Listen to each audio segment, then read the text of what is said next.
Hi friends, कैसे हैं आप लोग। फ्रेंड्स, आज का वीडियो है हंगरी वर्क परमिट के लिए, वर्क वीज़ा के लिए कौन कौन से डॉक्यूमेंट्स आपको चाहिए। फ्रेंड्स, बहुत ही इंपॉर्टेंट वीडियो है, ध्यान दीजिएगा। फ्रेंड्स, लेटेस्ट एकदम मैं चेकलिस्ट लेके आया हूँ। अब देखिए, चेकलिस्ट मैं कहाँ से लेके आया हूँ आपको बता देता हूँ।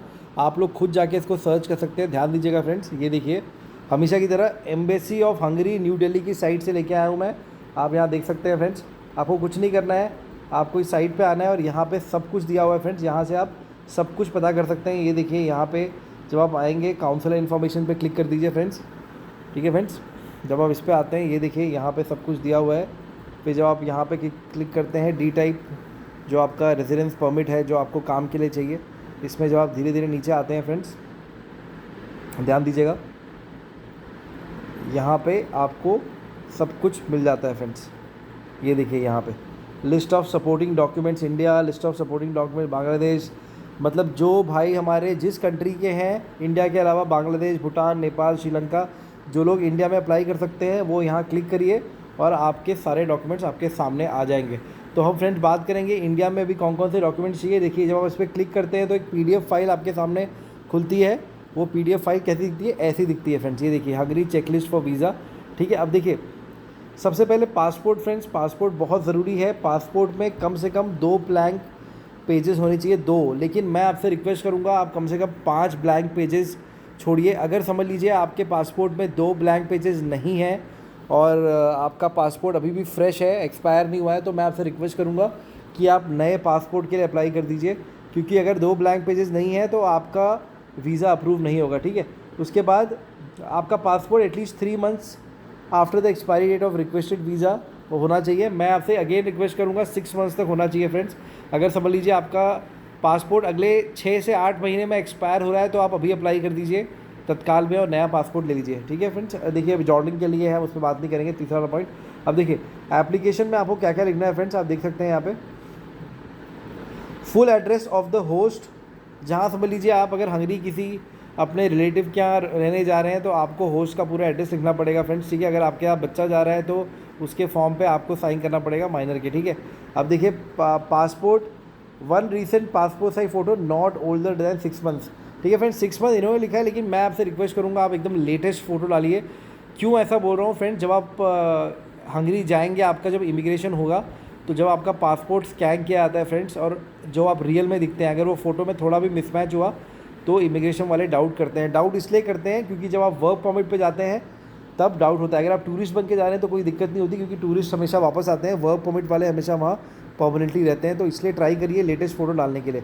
ठीक है फ्रेंड्स, अब देखिए ट्रैवल इंश्योरेंस कवरिंग €30,000, लेकिन फ्रेंड्स मैं आपको बोलूँगा 50,000 यूरोज़ रखिए, क्योंकि ये ट्रैवल इंश्योरेंस एक तरह से ब्रह्मास्त्र है। आप अगर समझ लीजिए वहाँ बीमार पड़ते हैं तो इसी को यूज़ करके आप सारा अपना इलाज करवा सकते हैं। ठीक है फ्रेंड्स, अब देखिए road trip flight ticket reservations, आपको जाने की फ़्लाइट टिकट कंफर्म टिकट दिखानी है, आने की आप जस्ट एक टेंटेटिव दिखा सकते हैं कि मैं इस डेट पे आऊँगा, क्योंकि अगर आपका एम्प्लॉयमेंट कॉन्ट्रैक्ट कंफर्म है तो वो एम्प्लॉयर के ऊपर होता है कि आप वापस कब आएंगे वहाँ से, क्योंकि आपका वीज़ा एक्सटेंड भी हो सकता है।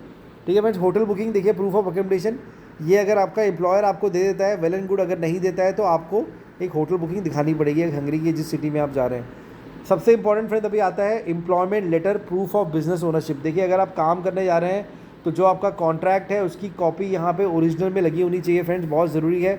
इसलिए आप ये इंश्योर करिए कि जो भी एम्प्लॉयर है वहाँ पे वो आपको 3 कॉपी ओरिजिनल भेजे।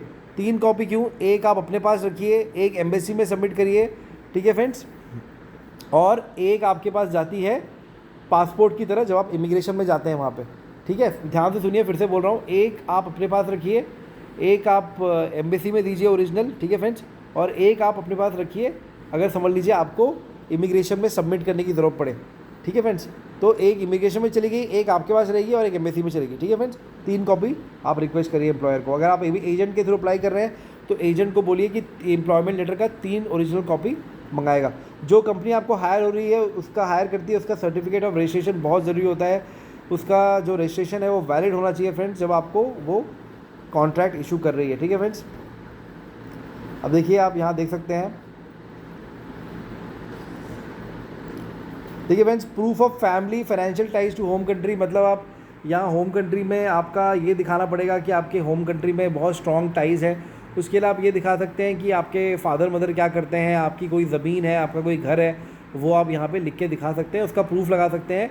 बिजली का बिल हो गया या फिर घर के पेपर्स, ये उनका ज़ेरॉक्स लगा सकते हैं, ओरिजिनल लगाने की ज़रूरत नहीं है आपको। प्रूफ ऑफ फाइनेंस, देखिए फ्रेंड्स, आपके अकाउंट में कम से कम, अगर आप काम करने जा रहे हैं, कम से कम 2 लाख रुपए होने चाहिए, 1.5 से 2 लाख रुपए। और वो ऐसा नहीं कि जब आप वीज़ा के लिए अप्लाई कर रहे हो उसके एक दिन पहले आपने डाल दिया, ऐसा नहीं है। कम से कम 1-1.5 महीने पहले से वो अकाउंट में पैसे होने चाहिए और थोड़े खर्चे भी होने चाहिए, ठीक है भाई। ऐसा नहीं कि आपने अकाउंट में दिखाने के लिए डाल दिया। एम्बेसी वाले ऑफिसर्स बहुत स्मार्ट होते हैं, वो आपकी ये चालाकी समझ लेंगे और फिर आपका वीज़ा रिजेक्ट हो जाएगा। तो इसलिए ट्राई करिए कि आपके अकाउंट में अच्छे खासे पैसे भी हों, ठीक है फ्रेंड्स।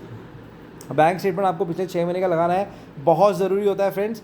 बैंक स्टेटमेंट उसी बैंक का लगाइए जिसमें कम से कम 1.5-2 लाख रुपए हो फ्रेंड्स, बहुत ज़रूरी है फ्रेंड्स, ठीक है फ्रेंड्स। ठीक है, अगर कोई प्रीवियस आपको वीज़ा इशू हुआ है तो वो लगा दीजिए फ्रेंड्स, ठीक है। अब देखिए friends, all documents must preferably be presented original, ठीक है, ओरिजिनल में होना चाहिए, इंग्लिश में होना चाहिए, ठीक है फ्रेंड्स। ये देखिए, applicants have to be submitted at least 14 working days before the expected date of departure. मतलब समझ लीजिए कि आपका डेट ऑफ डिपार्चर है 16 जुलाई, तो आपको कम से कम 30 जून तक उसको सबमिट करना ही करना है। मैं आपको फ्रेंड्स बोलूँगा, आप अगर आपका वर्क परमिट कॉन्ट्रैक्ट आ गया है, आप तुरंत अगले हफ्ते या अगले दिन जाके अप्लाई कर दीजिए, ठीक है फ्रेंड्स। देखिए,